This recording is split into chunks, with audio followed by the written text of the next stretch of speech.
pengertian, secara pengertian itu alat untuk mendeteksi perubahan energi ya. Jadi sensor itu mendeteksi. Apa yang dideteksi? Di sini perubahan energi ya. Energi apa ya? Macam-macam. Energi gerak mungkin, energi fisik ya, energi kimia, energi biologi, energi mekanik dan lain sebagainya. Energi yang pokoknya energi. Contohnya macam-macam. Misalkan energi kinetik atau gerak, energi gerak. Misalkan sensor kecepatan atau speedometer itu kan sebuah bentuk sensor. Kemudian kalau perubahan energi kimia, misalkan apa? Ada yang punya gambaran nggak? Perubahan sensor untuk mendeteksi perubahan energi kimia itu maksudnya apa? Uh, pH meter, Pak. nah, betul, pH meter ya. pH meter itu contoh ya untuk jadi ini siapa tadi yang jawab ini? NIM-nya berapa, Mas? Halo, halo. NIM-nya berapa, Mas tadi? Kok sudah Sakif ini ya. Ya, Pak. 20 11 3311. satu ya, contohnya itu ya, pH meter itu sensor untuk mendeteksi perubahan kimia. pH meter ada mungkin eh, mendeteksi selain pH itu kalau kimia ya garam ya, sensor ini asin atau enggak. Kemudian ada sensor pendeteksi ini loh yang untuk Asap madu. sama gas itu, Pak. Kalau pH meter asam sama basa itu kan pH meter tadi. Ya ada juga yang mendeteksi tingkat kemanisan suatu buah itu juga ada. Ya, jadi apel, kalau panen apel di situ ada sensor khusus untuk mendeteksi kadar gula dalam suatu buah. Nah, itu contoh sensor kimia. Sensor biologi. Nah, kalau sensor biologi yang ya namanya biologi untuk mendeteksi makhluk hidup di sini ya. Hal-hal yang ada di makhluk hidup ya. Contohnya yang sensor yang biasa digunakan di kedokteran. Ya, misalkan kalian tes lab ya, tes apa namanya, tes urin atau tes feses ya. Di situ dideteksi berapa jumlah bakteri yang terkandung, bakteri jenis apa. Nah, itu contoh sensor biologi ya. Bakteri jenis apa dan lain sebagainya. Nah, yang paling banyak mungkin kalian nanti gunakan biasanya sensor tentang mekanik ya, mekanik atau fisik biasanya ya. Jarang sekali kalau hanya sekedar project hardware software sensornya tentang kimia atau biologi karena harus lintas ilmu ya, lintas ilmu. Ini cocok kalau besok kalian skripsi lintas ilmu. Contohnya apa? Lintas ilmu itu, nah kalian pernah dengar genose ya? Genose pernah dengar belum? Genose pernah dengar belum genose?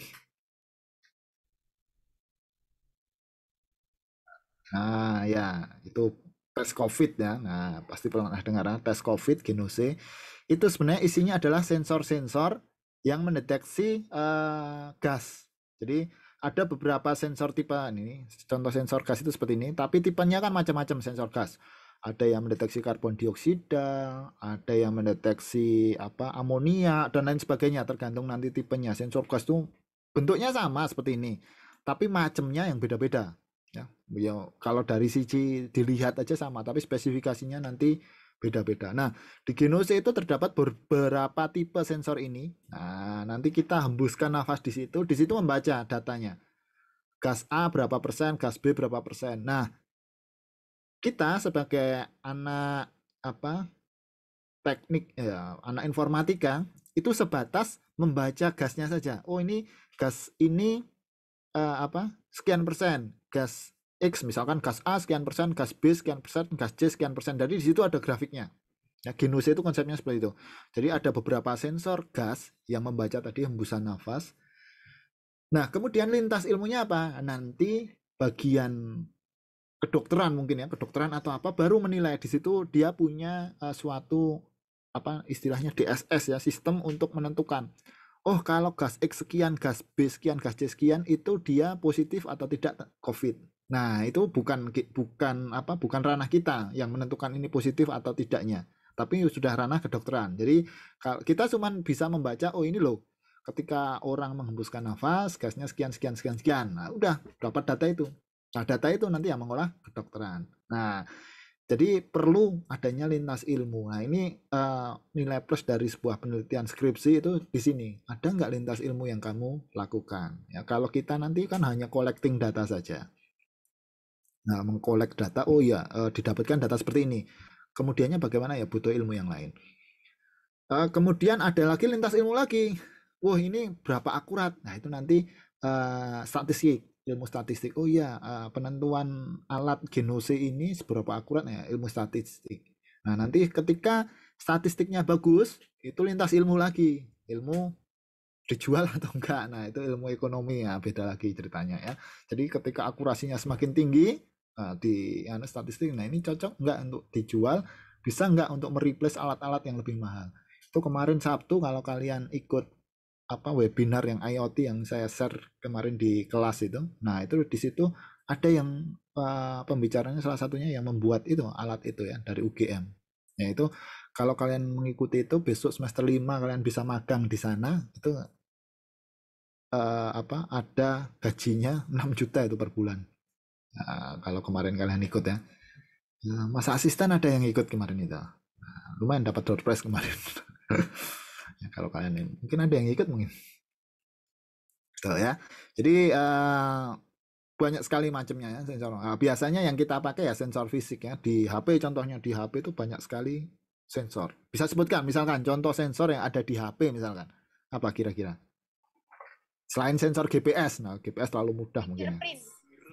Apa? Fingerprint. Wah, fingerprint Giro. ya. Apa lagi? Giro Pak. Giro, oke. Tadi keren tadi. Sensor cahaya. Wah, benar sekali. Proximity banyak sekali ya di HP. Jadi sebuah HP, apalagi yang seri flagship ya, jangan yang seri entry level, yang seri flagship itu sensornya banyak sekali, sangat banyak, sangat komplit. Terutama sensor fisik ya, bukan sensor biologi. Pun kalau tadi fingerprint itu fisik atau biologi, tetap fisik ya yang dinilai karena bentuk atau gambaran dari sidik jari kita, bukan kandungan dari sidik jari kita, bukan kandungan keringat, tapi lebih ke bentuknya, bentuk gambar dari sidik jari kalau fingerprint tadi. Kemudian proximity ya, kedekatan. Kemudian kalau yang flagship itu ada sensor lidar. Lidar tahu nggak lidar? Lidar itu laser ya, laser infrared. Jadi di situ untuk mendeteksi jarak lidar itu. Jadi lebih akurat. Yang ada di iPhone. Nah, iPhone berapa itu? 13 atau berapa yang ada kotak hitamnya gede. Ada remote-nya, Pak. Kenapa? Xiaomi ada remote-nya, Pak. Nah, kalau Xiaomi ada sensor infrared ya, lebih canggih lagi ya, kita beli remote ini Xiaomi saya ya. Tapi kalau iPhone itu ada lidarnya. Di Sony juga ada lidarnya. Handphone Sony, tapi sayangnya Sony nggak masuk Indonesia. Saya nggak tahu kalau HP-HP Cina ada sih nggak sih ya yang ada lidarnya itu LIDAR itu lidar itu. Jadi di situ bisa mendeteksi jarak secara lebih akurat daripada kalau di umumnya kamera digital. Kamera kalau kalian kamera Canon dan lain sebagainya itu kan pakai infrared. Dia nyala merah, kemudian ditangkap sensor proximity berapa sih jaraknya itu sehingga fokusnya bisa terbantu. Di samping fokusnya muter ada AI-nya untuk mendeteksi ketajaman tertentu, tapi dibantu juga lewat inframerah. Kalau kamera kalau HP Xiaomi saya yang murah-murah ini belum ada itu sensor inframerah. Tapi kalau dulu saya pernah punya Sony XZ1 mana HP-nya ya? Sudah pecah itu. Nah, ini dia. Nah, ini kelihatan nggak di gambar? Kelihatan ya? Nah, Sony di sini ada sensor inframerahnya, walaupun kameranya hanya satu ini ya, tapi di sini ada sensor inframerah untuk menentukan jarak. Jadi fokusnya dibantu oleh sensor ini. Ini HP saya sudah pecah, sudah wassalam ini, walaupun sebenarnya masih bagus sih, modelnya pun menyenangkan nih Sony XZ1 ini. Nah, di situ membantu nanti untuk mendapatkan akurasi yang lebih tinggi. Memang fokusnya jadi lebih cepat ya. iPhone itu apalagi lidar itu lebih cepat lagi karena menggunakan kecepatan cahaya. Dan juga nanti bisa digunakan untuk scan 3D. Ya, karena apa?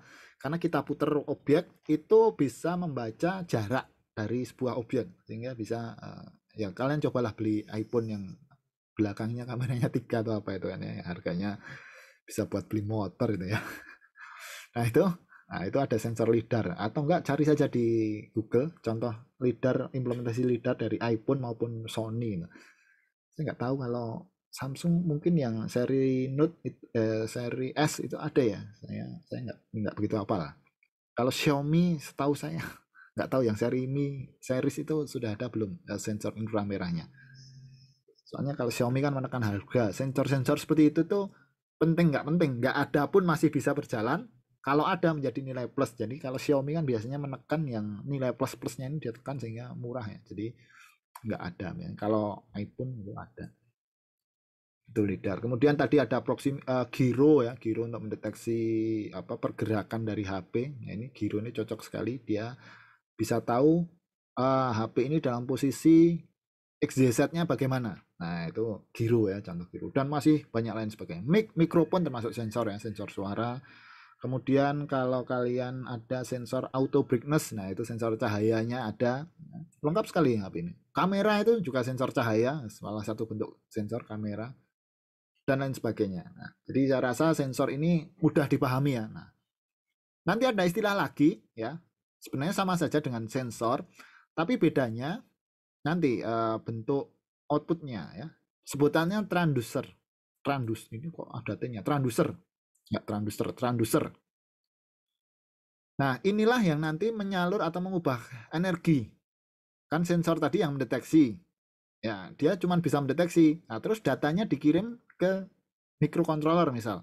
Nah, yang mengirim istilahnya adalah transducer ini. Mengirim datanya berupa energi baik itu listrik, kimia, mekanik dan lain sebagainya.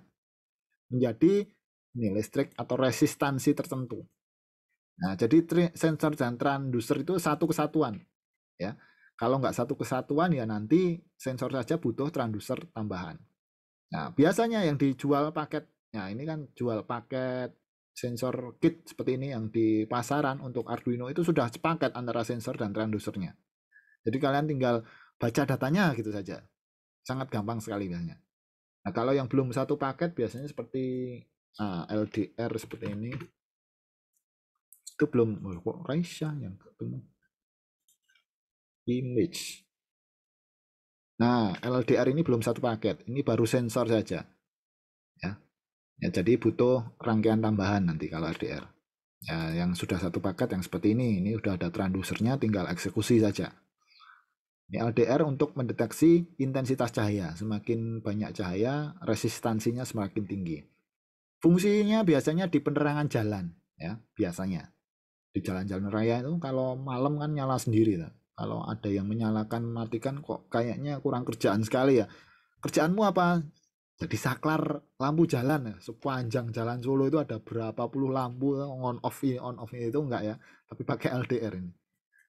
Pakai LDR seperti ini. Jadi kalau gelap nanti nyala sendiri, kalau terang mati sendiri ya. Jadi jangan dipikir nanti ada yang menyalakan mematikan. Kalau enggak biasanya juga ada yang pakai timer, waktu-waktu tertentu dia nyala, waktu-waktu tertentu dia mati pakai timer. Tapi model klasik ya pakai LDR tadi, like depending resistor. Nah, sensor itu nanti ada dua klasifikasi utama.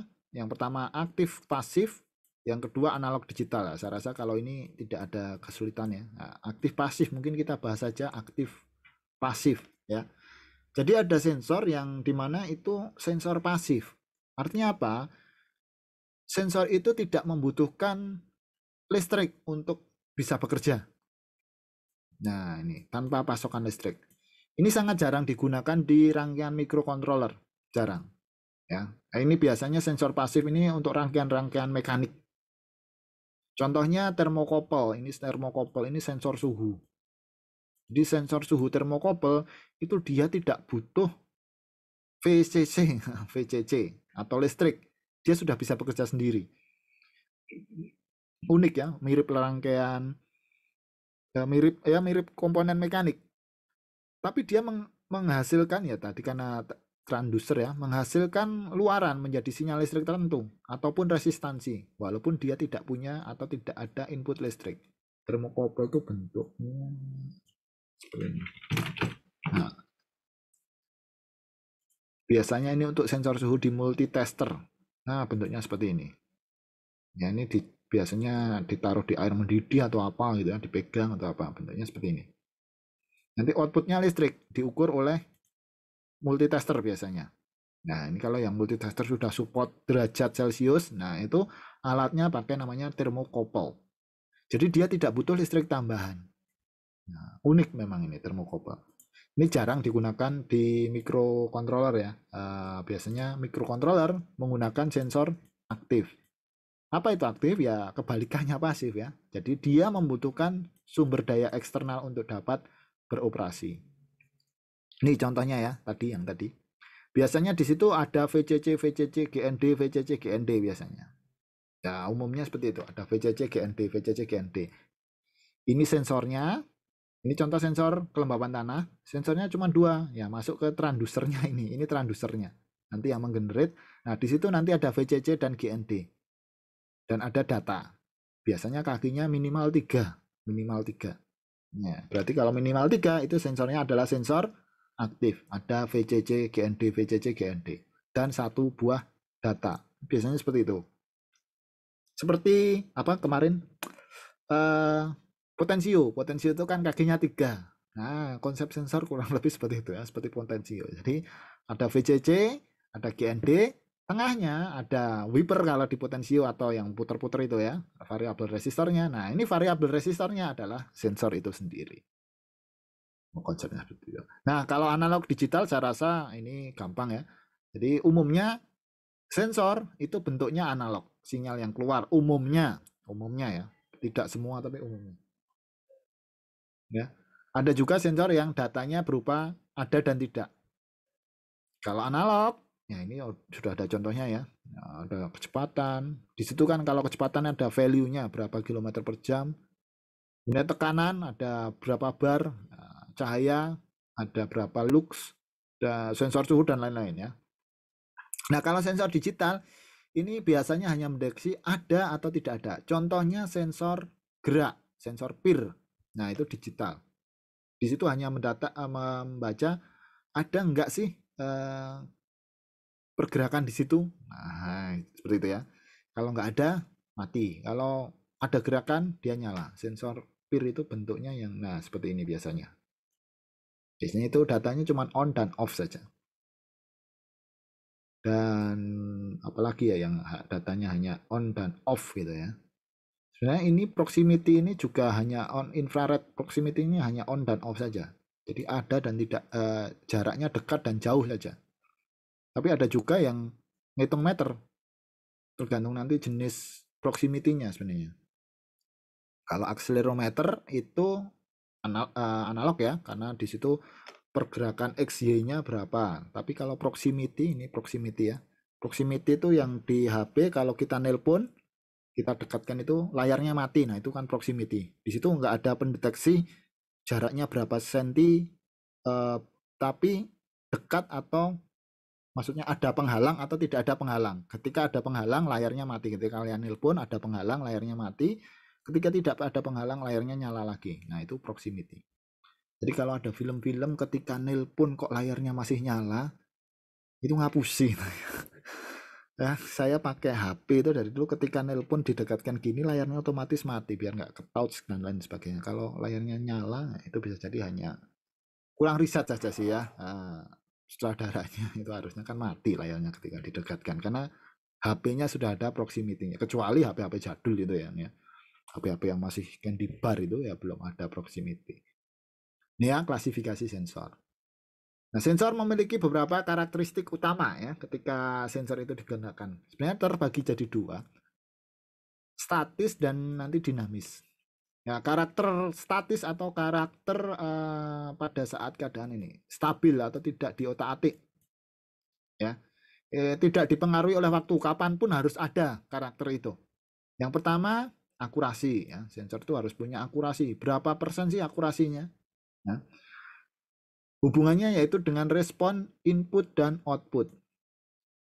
Outputnya harus menghasilkan data yang sebenarnya yang dibaca oleh input. Nah, itu harus akurat. Inputnya misalkan sensor suhu ya. Inputnya itu 40 derajat. Ya, outputnya harus mengikuti 40 derajat. Kalaupun meleset, ada toleransinya berapa persen. inputnya 40 derajat, terbacanya 50 derajat, itu kan bahaya ya.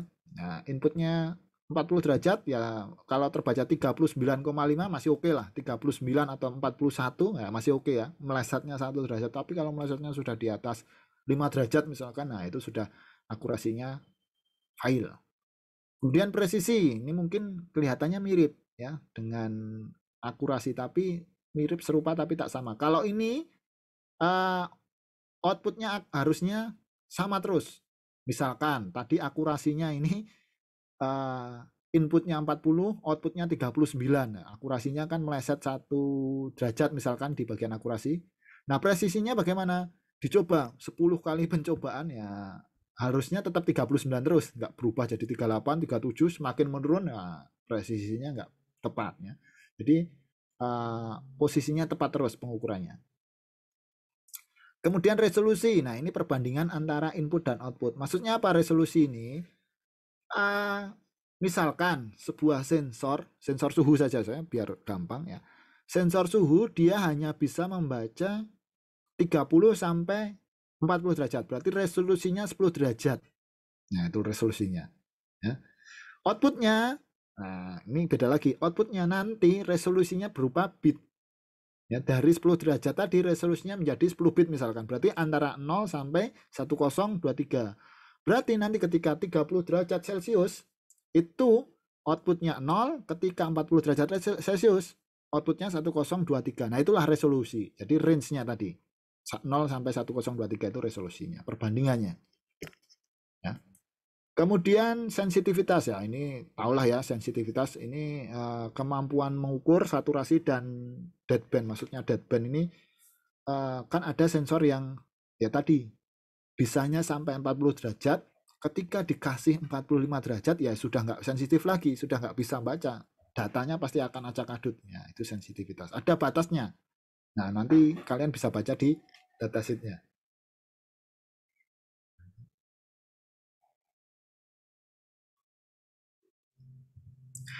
Kemudian linearity ya, linearity itu harus simetris ya, berhubungan dengan resolusi tadi, jangan sampai resolusinya berubah, linearnya juga berubah ya, itu bahaya ya, jadi tetap harus simetris, skalanya harus tetap sama. Sebentar, ini ada sebentar ya.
Oke, maaf tadi anak saya baru pulang sekolah. Kemudian sampai mana tadi? Sampai linear ya. Jadi linear tuh tadi ya skalanya ini harus sama. Misalkan tadi ya sensor suhu dia hanya mampu membaca 30 sampai 40. Nah, ini harus skalanya 1:1 juga, bukan 1:1 ya, harus linear atau sama. Nah, ini outputnya, inputnya kan 30 sampai 40, outputnya 0 sampai 1023. Jadi persentasenya harus sama. Ketika dia di 50%, persentasenya berapa? Ya, sama seperti kemarin kalian main-main dengan potensio. Kemudian ada namanya keren ya, histeris ya. Histeris itu ada penyimpangan yang terjadi pada titik tertentu. Nah, ini harusnya ada di datasheet ya. Jadi ketika nanti data sensor akurasinya itu kan nggak mungkin. Nah, kalau dia di gambar grafisnya, akurasinya kan nggak mungkin selamanya benar seperti ini. Tapi mungkin di titik-titik tertentu nanti akan akurasinya menurun. Nah, inilah nanti penyimpangan yang terjadi. Ya. Atau mungkin di titik tertentu ada harusnya nilainya seperti ini, tapi sensornya bacanya. Nah, inilah titik-titik penyimpangan yang terjadi. Itu nanti ada spesifikasi khususnya. Harusnya ketika baca 30 derajat agak menyimpang sedikit. Ketika baca 31 derajat dia tepat. Ketika baca 35 derajat dia kelebihan dikit. Ketika baca berapa derajat dia tepat. Nah, itu adalah karakteristik namanya histeris, penyimpangan pada titik-titik tertentu. Kemudian span atau range atau jangkauan ya. Tadi range ini cuma 10 derajat, itu contohnya ya, range. Kemudian repeatability. Nah, selisih antara pembacaan satu dengan lain masih dalam kondisi yang sama. Jadi seperti presisi tadi, ini erat kaitannya repeatability dengan presisi. Ketika sensor itu digunakan berkali-kali, harusnya nilainya itu sama. Harusnya. Kalaupun berbeda, presentasinya sangat kecil. Mungkin dari 100 kali pembacaan, pengukuran, nah itu hanya tidak sampai 10 kali, itu meleset. Ya, melesetnya pun nggak jauh-jauh. Ya, ada akurasinya, ada toleransi akurasinya, melesetnya pun nggak jauh-jauh. Nah, itu karakteristik statis. Ya, nah ini nanti kalau kalian bikin skripsi, ya ini harus diukur. Maksudnya diukur apa? Kalian bisa skripsi itu kan beda dengan D3 ya. Kalau D3 yang penting jadi bisa jalan beres. Tapi kalau S1 kalian lakukan analisis. Kalian bisa melakukan analisis dari karakteristik sensor ini. Iya nggak sih? Datasheetnya seperti ini, ketika dicoba dengan kasus seperti ini akan menghasilkan seperti ini. Nah, kalian coba akurasinya berapa persen, presisinya berapa persen, resolusinya apakah tepat, sensitivitasnya bagaimana, dan lain sebagainya. Nah, itu akan menjadi nilai plus dalam skripsi kalau kalian mengerjakan skripsi. Karena skripsi tidak cuman bikin dan jadi, tapi harus kalian analisa. Apa yang kalian analisa ya coba saja karakteristik dari sensor ini. Ya.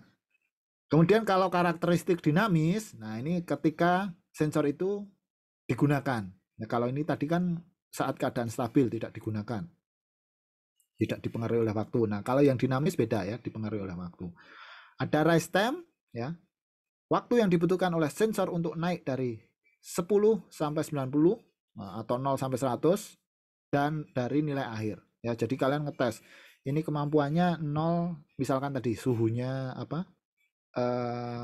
sensornya kemampuannya dari 30 sampai 40. Nah, kalian cek dari 0 sampai 40 kalian ubah langsung dari 30 ke 40. Ini sensornya butuh berapa lama untuk membaca ini? Semakin cepat semakin bagus nih rest time-nya. Atau mungkin kalian punya. Jadi ini intinya dari 0 sampai maksimal itu sensor ini seberapa cepat sih? Nah, itulah ya.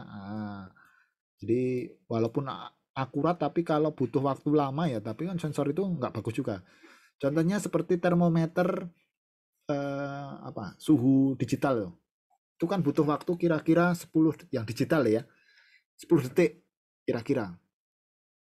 10 detik itu dia untuk rest time-nya accelerated. Nah, mungkin dari 10 sampai 20 dia butuh waktu 10 detik lagi untuk menyinkronkan akurasi. Jadi kan kalau kalian pernah pakai termometer digital itu nggak mungkin langsung dipakai langsung kedeteksi. Beda dengan timbangan ya. Timbangan itu begitu diinjak langsung tahu beratnya berapa. Tapi termometer digital itu kan beda. Nggak langsung dicolok ke ketiak kita langsung deteksi suhunya berapa. Butuh waktu.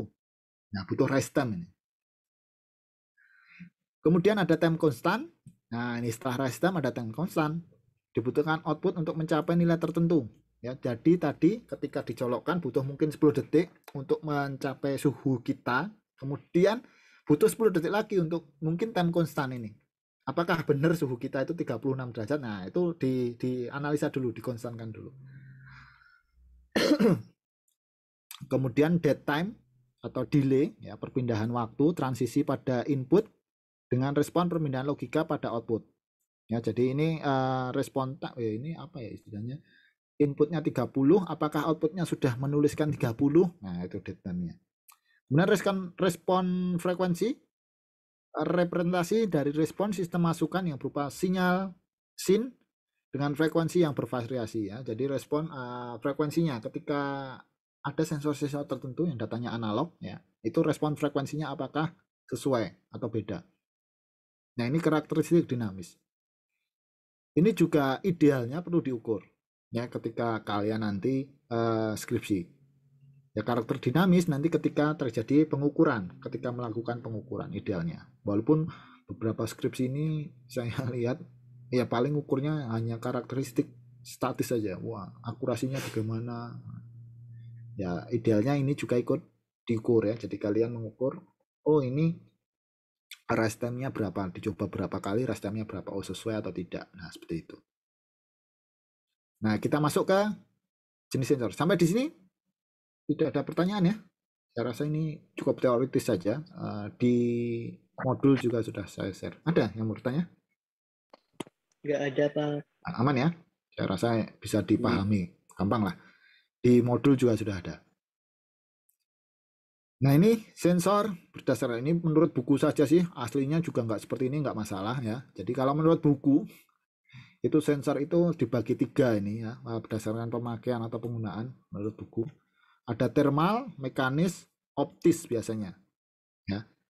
Thermal ini berarti perubahan suhu, mekanis ya perubahan fisis ya, mekanis tekanan, aliran, level, pergerakan, level dan sebagainya. Oh, ini levelnya ditulis 2 kali. Optis, nah ini berdasarkan intensitas cahaya. Yang umum digunakan itu sensor-sensor ini biasanya. Ya walaupun mungkin ada faktor-faktor lain. Misalkan sensor kimia itu juga secara teknis itu sebenarnya mekanis juga gitu kan. Sensor kimia misalkan sensor gula itu kan dites antara gula apa ya di apa kepadatan fluidanya itu dites dengan air. Nah nanti pergerakannya seperti apa itu kan juga aslinya mendeteksi mekanis juga sih aslinya ya, tapi butuh lintas ilmu juga untuk menyelesaikan hal-hal seperti itu. Ya, jadi umumnya terbagi 3. Saya rasa juga ini nggak susah. Thermal namanya thermal suhu, mekanis pokoknya pergerakan mekanis. Ya. Giro itu berarti mekanis, akselerometer juga mekanis, jarak dan lain sebagainya itu juga masuknya mekanis. Ya, kalau thermal suhu tadi, optis misalkan ya tadi seperti LDR itu optis, kemudian sensor kamera itu optis ya, sensor warna itu juga optis. Perubahan intensitas cahaya atau frekuensi tertentu di cahaya itu optis. Jadi saya rasa ini nggak susah untuk dibedakan. Berdasarkan sifat warna, nah ini sensor itu outputnya macam-macam. Kalau yang kemarin kita pelajari, button sama potensio, outputnya itu berupa resistansi. Nah umumnya sensor, nah itu outputnya berupa resistansi. Umumnya loh ya. Tapi tidak semua, tapi umumnya resistansi. Ya sama seperti kalian praktikum kemarin waktu potensio. Di situ kita mengukur besaran resistansi. Ada juga luarannya berupa, ini idealnya untuk anak elektro sih, ya tapi cukup tahu saja anak informatika ya. Ada luarnya berupa kapasitansi, nah, kapasitif. Contohnya touchscreen. Ya, makanya istilahnya kapasitif touchscreen. Nah, gitu ya. Ya, kapasitas apa ya kalau di elektro ini dibahas lebih lanjut ini untuk kapasitansi ini atau C simbolnya ya kapasitas. Jadi kapasitor kan simbolnya C. Jadi kalau secara elektro itu dia sensornya menyimpan energi listrik kemudian mengeluarkan dalam waktu tertentu kalau kapasitor. Nah, layar sentuh itu kurang lebih nah konsepnya seperti ini ya. Jadi di situ menyimpan energi listrik ketika kita sentuh pakai jari. Nah, jari kita kan juga mengandung apa ya? Istilahnya grounding atau apa ya? Sehingga terjadi perubahan kapasitas di situ, kapasitas listrik di situ. Nah, makanya layar sentuh bisa bekerja itu contohnya. Kemudian ada luarannya berupa induktansi atau induksi, ini induksi magnet ya, lebih cocoknya. Jadi ini contohnya sensor kedekatan atau proximity induktif yang bekerja dengan magnet. Ini contohnya. Biasanya ada koilnya. Sensor with electromagnetic coil. Induktif. Biasanya ini bekerjanya dengan magnet induktansi itu. Kemudian yang outputnya arus listrik. Watt, inputnya arus listrik itu watt. Watt itu daya ya. Arus listrik untuk ampere. Nah, outputnya listrik. Itu fotovoltaik. Fotovoltaik itu bahasa ilmiahnya untuk panel surya. Nah, panel surya itu kan sensor juga, sensor cahaya matahari ditangkap. Outputnya apa? Outputnya ya arus listrik itu. Ya, bukan tegangan loh ya, arus. mAh yang dihitung nanti Ah-nya, ampernya. Voltasenya ya standar. Berapa? Sebuah baterai itu standarnya itu sekitar 1,4 kurang lah ya, baterai-baterai itu umumnya. Dan 1,5 lah, maka umumnya 1,5. Kemudian yang outputnya tegangan listrik. Nah ini kalau ini voltase, outputnya voltase yaitu tadi termokouple, tachometer. Tachometer itu yang di mobil-mobil itu ya, kecepatan itu tachometer itu mengeluarkan bahkan masukannya pun dari tegangan listrik. Nah ini contoh-contoh sifat luaran dari sebuah resistor. Umumnya yang dipakai untuk project-project microcontroller yang murah-murah itu luarannya berupa resistansi ini. Yang murah-murah. Karena kalau misalkan touchscreen itu kan mahal juga. Ini biasanya yang 2, 3 dan seterusnya ini industrial grade. Nah, istilahnya industrial grade atau mungkin medical grade. Nah, kalau yang outputnya resistansi, nah ini ya hobis. Grade-nya grade hobis. Ya, harganya murah-murah ini. Paling kalian punya uang 100.000 aja bisa beli ini sensor-sensor seperti ini yang banyak. Karena harganya paling berapa? 15.000, 20.000 ya. Ya, tapi kalau yang industrial grade yang sudah keluarannya macam-macam seperti ini itu biasanya mahal. Contohnya ini, misalkan ini. Sel panel surya itu kan mahalnya bukan main ya. Ya ada sih yang kecil ya, tapi kan mahal juga ya daripada sensor-sensor yang biasa. Ya. Jadi grade-grade-nya beda. Kalau kalian besok seneng main-main ini ya dari hobi grade ya. Hobi grade itu contohnya kalau apa kemarin motor servo itu dia nggak bisa 180 derajat ya karena maklum harganya murah ya. Hobi grade punya saya ini contohnya punya saya ini yang seperti ini. Nah, ini berputarnya harusnya 180 ya nggak 180 murni, paling hanya 175 atau berapa ya. Maklum ya karena harganya murah. Tapi kalau sudah industrial grade, wah itu sudah nggak bisa tolerir ya. 180 derajat ya harus 180 derajat. Melesetnya ya 179,9 nah itu meleset itu. Ya, industrial grade itu sangat ketat sekali testingnya dan harganya juga mahal. Nah, kalau kalian menyimak kemarin yang webinar kemarin Sabtu, nah itu kalian bisa sebenarnya main-main dengan sensor-sensor yang industrial grade. Digaji udah 6 juta itu. Nah, magang ya. Tapi kayaknya mulai semester 5 sih itu. Kalau semester 3 belum bisa. Ya semester 3 kan masih dapat teorinya ini. Nah, ini contoh-contoh jenis sensor yang bisa atau biasa digunakan di project-project apa namanya? Microcontroller umumnya untuk hobis grade ya, hobis. Grade-nya grade hobi saja untuk having fun saja atau grade-nya grade education yang penting tahu konsepnya saja. Contohnya accelerometer, nah, saya rasa di HP juga ada. Perubahan posisi, kecepatan, orientasi, goncengan, getaran, kemiringan, nah, itu ya accelerometer ya. Analog menjadi beberapa berbeda berdasarkan variasi, konfigurasi, dan sensitivitas. Ya, ini analog dan digital. Bentuknya biasanya seperti ini. Sudah tertanam di dalam chip ini sensornya. Kemudian LDR, nah ini LDR ya. Ini sudah ada chipnya, transducernya, sehingga kalian tinggal pakai saja. Ini hubungkan ke microcontroller. Ini juga LDR tapi dioda. ya. Kemudian ada sensor suara yaitu mic. Nah, ini mikrofon biasanya kalau kalian mau project-project mikrofon yang ada. Oke, Google. Ada juga sih kemarin projectnya ada mic-nya sehingga perintah suara dikirim di bot ya. Itu bisa. Kemudian sensor tekanan. Nah, macam-macam bentuknya. Ini biasanya untuk timbangan atau mungkin tekanan air dan lain sebagainya ya, untuk mengukur tekanan air, timbangan, kemudian apa lagi ya? Ya pokoknya yang hubungannya dengan pressure atau tekanan. Bukan tekanan batin ya, atau tekanan hidup bukan ya. Tekanan fisik ya. Bukan tekanan non fisik.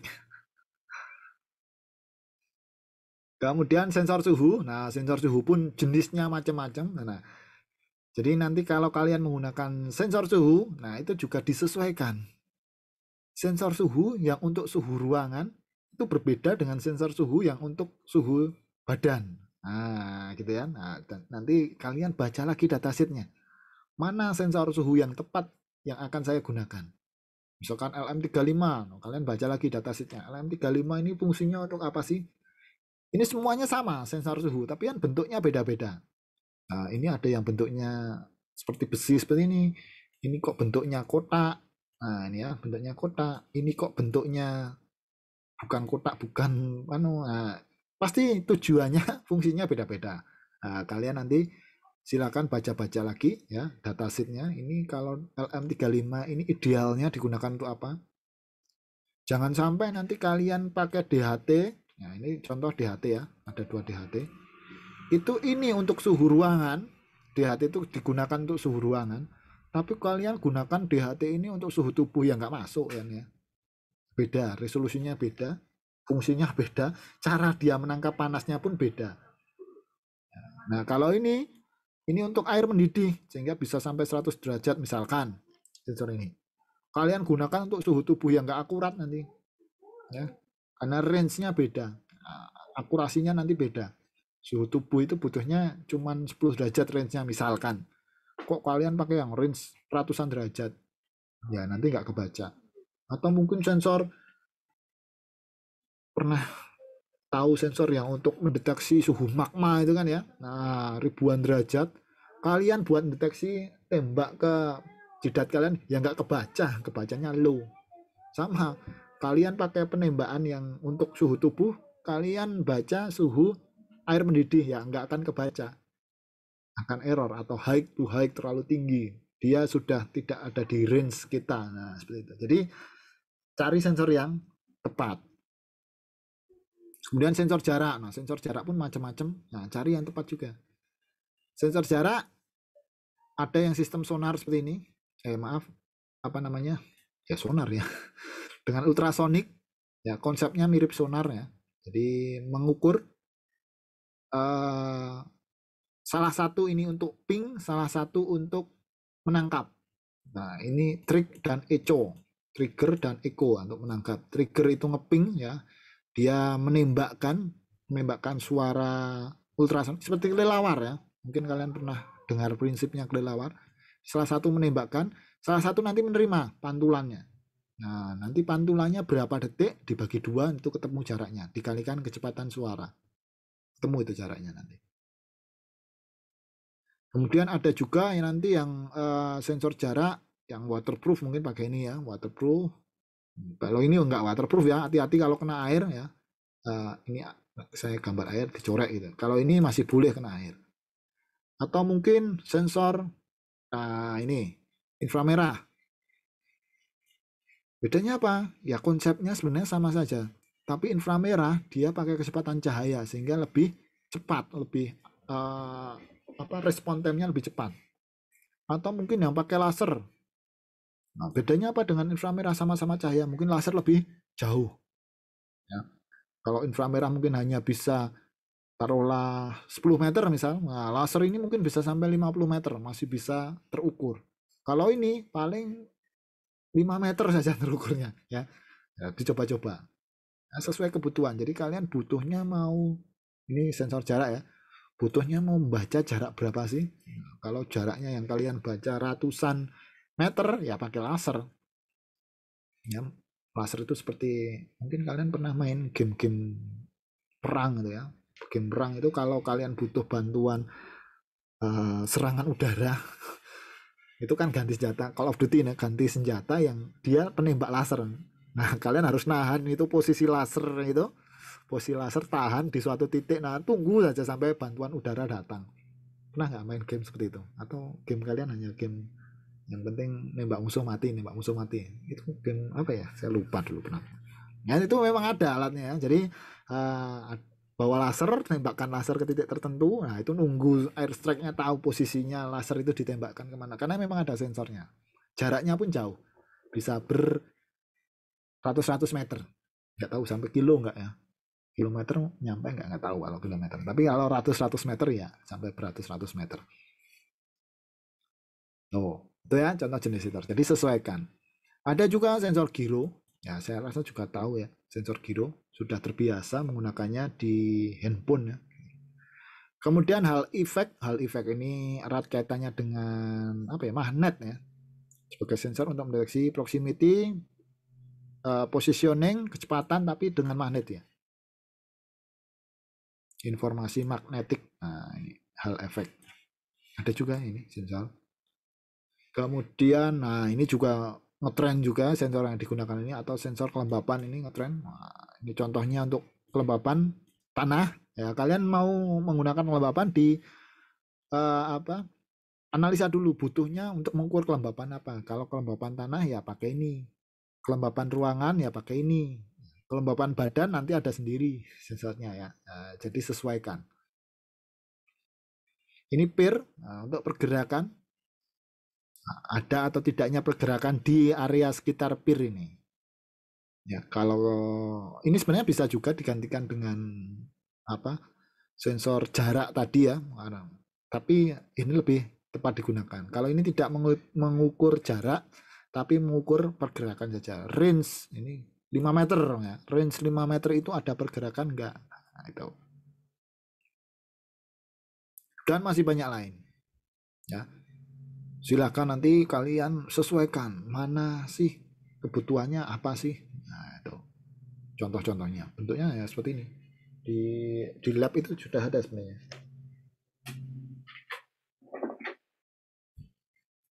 Nah, ini contoh satu paket itu belum tak buka. Ini ada ya satu paket, isinya apa saja saya juga nggak tahu ini isinya apa aja. Ini masih baru soalnya.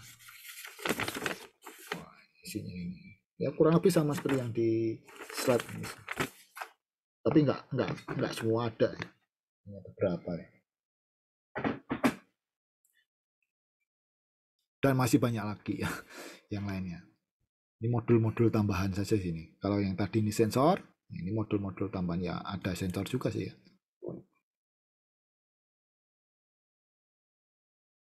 Oke, itu ya. Sampai di sini ada pertanyaan?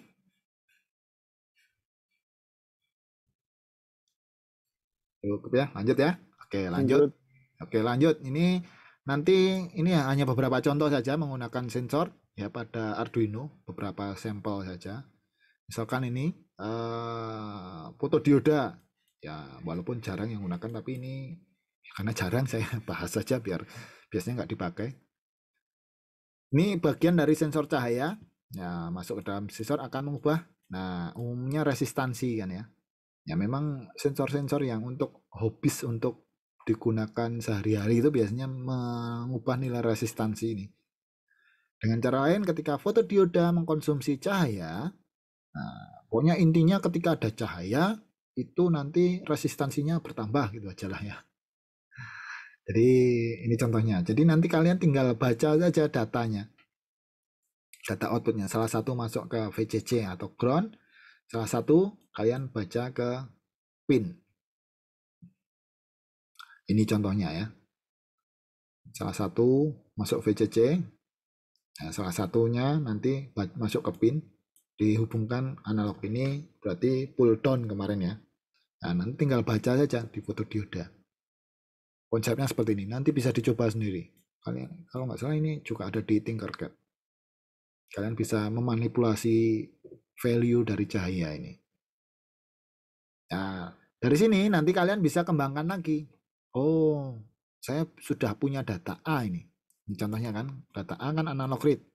Nah, kalian bisa kembangkan if A value-nya berapa, then terjadi aksi. Nah, itu nanti yang kalian gunakan untuk controlling. Ya, jadi kalian bisa mendapatkan data. Nah, dari data ini apa yang akan Anda lakukan? Nah, misalkan jika cahayanya terang, nah, then gerakan motornya untuk apa? Untuk mengeluarkan jemuran mungkin ya. Kalian muter jemuran sehingga jemurannya keluar. Ini contohnya. Jika cahayanya berkurang, putar balik motornya sehingga jemurannya masuk lagi. Nah, itu contohnya ya. Atau mungkin lampu. Nah, jika cahayanya banyak, maka lampu mati. Itu yang sederhana saja. Yang kompleks silahkan dipikirkan ya. Ada lagi sensor yang umum digunakan ultrasonik ya.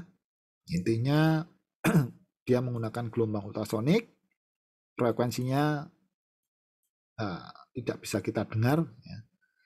Kemudian dia bekerja dengan kecepatan suara. Ya, standarnya seperti ini. Jadi nanti durasi menangkapnya berapa lama dikali kecepatan suara dibagi 2. Nanti hitung-hitungannya seperti itu konsepnya. Nah, konsepnya kan seperti ini. Tadi ada yang nembakkan suara atau trigger, kemudian ada yang menangkap atau echo. Jadi nanti kan tinggal hitung saja. Dia ketika ini detik X, ya, detik X itu dia menembakkan suara. Plek. Kemudian dia menangkap ketika detik Y. Nah, kan tinggal dihitung. Y kurangi X itu kan selisih, mendapatkan waktu. Ya, dikali kecepatan suara, ya, dapat jaraknya. Nanti bagi 2. Kenapa bagi 2? Karena bolak-balik. Nah, seperti itu ya konsepnya. Ini sudah ada rumusnya juga di sini. Jadi di situ ada trigger dan echo. Nah, trigger dan echo. Nah, ini contohnya ada codingannya di sini. Ini contoh membacanya. Nah, ini slide-nya sudah ada di Waskita. Silakan disimak di Waskita. Kemudian ada sensor peer ya. Sensor peer tadi mendeteksi pergerakan yang terjadi di antara di range sensor itu. Ya, ini sensor kalau ada pergerakan ini digital aja. Jadi hanya ada dan tidak ada. Enak kalau ini. Sensor peer. Kalau yang tadi kelihatannya digital, tapi kita memproses datanya sehingga value-nya bisa seolah-olah analog. Karena ada jaraknya ya. Dan ini digital. Hanya menghitung timer jarak antara dia keluar dan masuknya itu berapa milisecond. Kalau ini tadi analog, ya value-nya analog kalau ini ya, OTD karena masuknya data analog. Kalau peer ini digital juga, ada dan tidak gitu aja. Ya, sensor. Dan masih banyak sensor yang lain. Silakan nanti sambil cari-cari, sambil baca datasheet-nya. Oke, kemudian monitoring. Ini besok kita sambil lanjut di praktikum ya, monitoring. Sensor dan monitoring. Saya kasih gambaran saja. Praktiknya nanti di praktikum ya. Monitoring, kemarin beberapa alat untuk monitoring sudah disebutkan ya. Ada dot matrix, 7 segment, web server. Ini belum, ini besok setelah UTS. Nah, yang akan kita bahas yaitu di sini. LCD. Ya, walaupun kemarin sudah mencoba monitoring lewat serial monitor. Nah, LCD itu mewakili nanti merepresentasikan bentuk nyatanya, bentuk fisiknya LCD. Kalau serial monitor kan harus pakai komputer untuk tahu. Nah, kalau kita nggak punya komputer, kita ada di lapangan, implementasinya umumnya pakai LCD. Umumnya. 1602, ini konsepnya sama seperti waktu dulu Komdat ya. Sudah pernah diajarkan juga. Nah, ini penjelasannya. Nanti silakan dibaca penjelasannya. Nah, untuk memakainya itu ada 2 tipe, ada 2 cara. Yang pertama langsung seperti ini. Di sini kita butuh putaran atau potensio untuk mengatur intensitas karakter, intensitas cahaya dari karakter. Nanti data-data ini masuk ke pin digital. Pinnya pun bebas. Ya. Konfigurasinya seperti ini nanti. Kita butuh library, ini sudah bawaan sih aslinya. Liquidcrystal.h. Ya, implementasinya nanti. Liquidcrystal.h. Kemudian kita mapping pinnya. Kalau ini contohnya saya kasih nama LCD, ya, liquid crystal LCD. Bebas, ini mau kasih nama kalian layar, kasih nama display, kasih nama UYO, ini juga boleh. Ini hanya penamaan saja, namanya LCD. Nah, urutannya pin itu seperti ini. RS, EN, D4, D5, D6, D7. Ini diingat-ingat lagi ya. Saya rasa di Komdat dulu sudah pernah. Ya, ini kan di situ nanti ada secara fisik. Nah, ini di situ ada penjelasannya. Kaki-kakinya sudah ada tulisannya VSS, VDD, V0, RS, RW, E, D0, D1, D2, 3, 4, 5, 6, 7, AK. AK itu anoda katoda atau lampunya backlight ini. Nah, ini nanti kalian sesuaikan aja. RS mau taruh pin berapa? Nah, ini contohnya ya. RS. EN mau taruh pin berapa? Itu sesuaikan. Bebas. Yang penting kalian jangan lupa konfigurasi sebagai input aja. Enggak juga nggak apa-apa sih. Langsung saja colokin.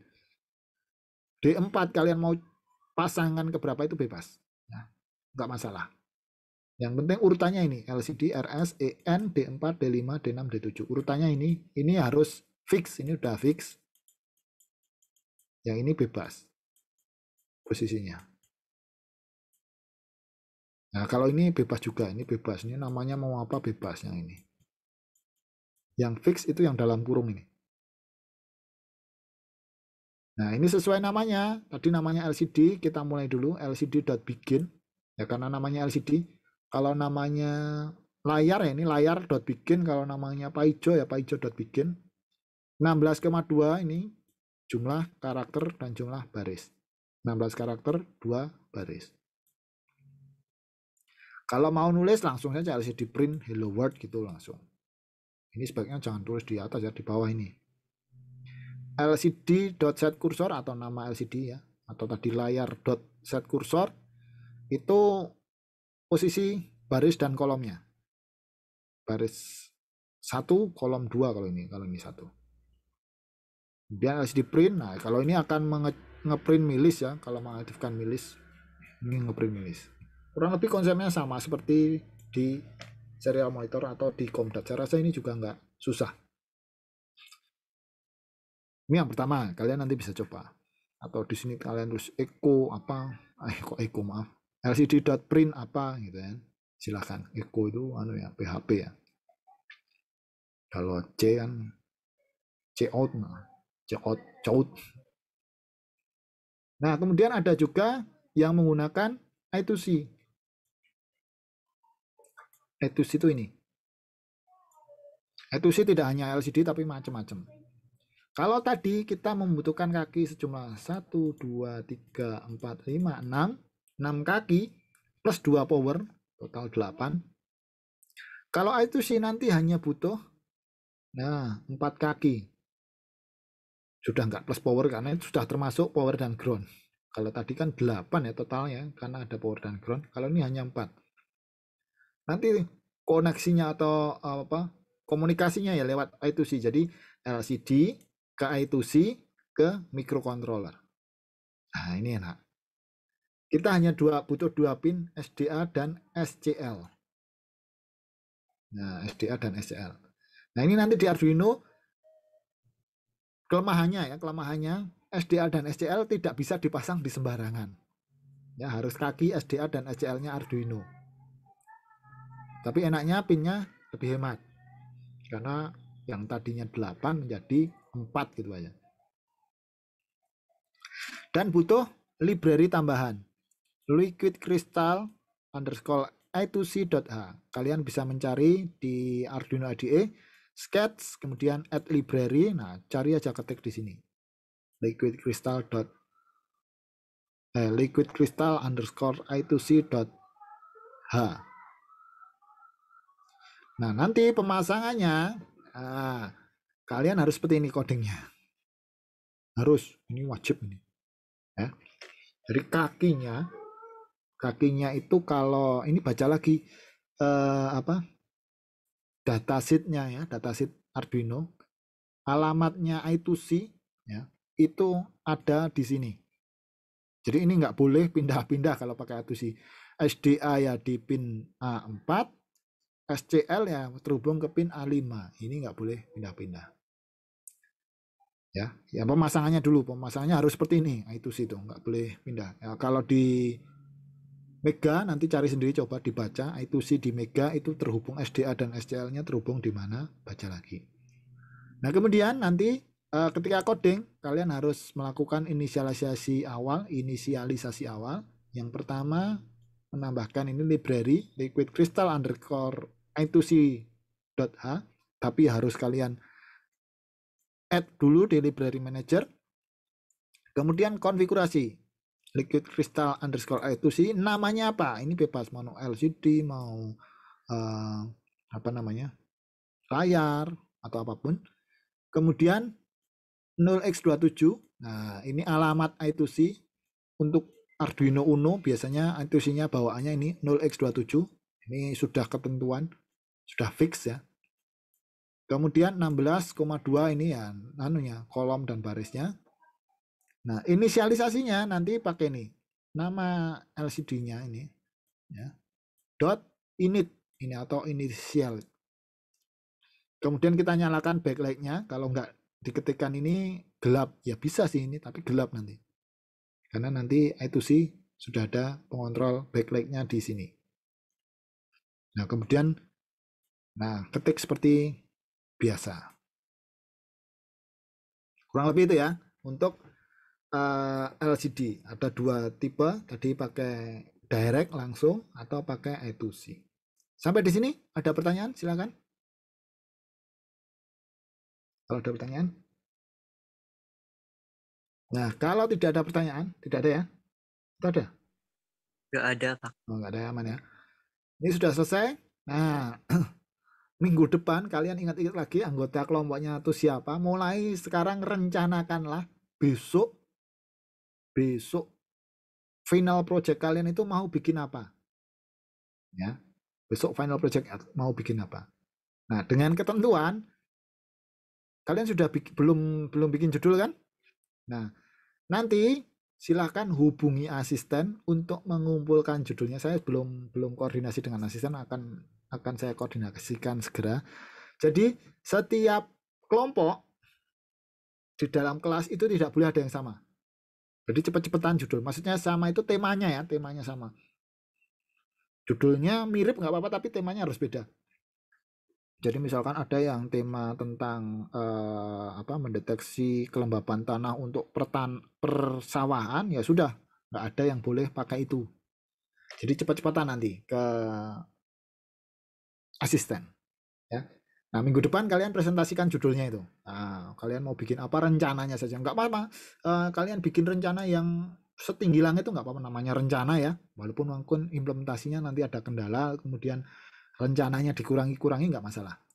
Jadi nanti ketentuannya judulnya, kemudian latar belakang kalian ini mau bikin apa sih, kenapa bikin seperti ini, dan harus ada sensor, kemudian harus ada IoT-nya. Nah, walaupun mungkin kita belum belajar IoT, tapi kalian imajinasi dulu aja. Imajiner dulu aja. Ini loh, wah, saya mau terhubung ke internet seperti ini ya. IoT itu konsepnya pokoknya terhubung ke internet itu aja. Oke ya? Ada pertanyaan tentang ini minggu depan? Jadi minggu depan kita diskusi. Ada nggak pertanyaan tentang ini? Jadi cuman presentasi judul aja. Enggak. Belum ada hasilnya, belum ada alatnya seperti apa ya. Minimal judul sama gambaran saja. Gambaran ya, Pak, alat saya itu besok kurang lebih mau seperti ini. Ya. Kalau nggak ada pertanyaan, saya rasa ini jelas ya. Jelas, nanti saya koordinasikan dengan asisten untuk pengumpulan judul. Nah, judulnya dikumpulin dulu, jadi jangan sampai ada yang sama. Ya. Kelompoknya ada berapa kemarin? 10-an ya? 10 kelompok ya? Ingat saya 10 kelompok. Harusnya diingat-ingat lagi siapa anggota kelompoknya.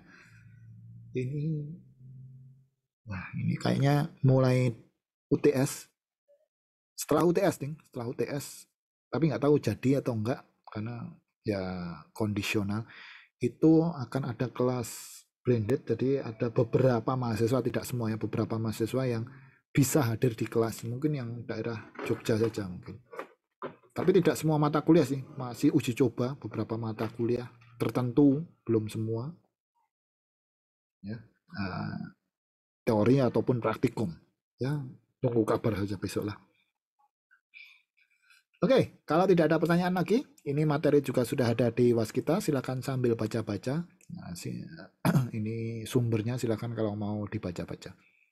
Saya akhiri, semoga apa yang kita bicarakan bisa bermanfaat di kemudian hari. Selamat pagi ya, masih pagi ya. Selamat pagi semuanya. Wassalamualaikum warahmatullahi wabarakatuh.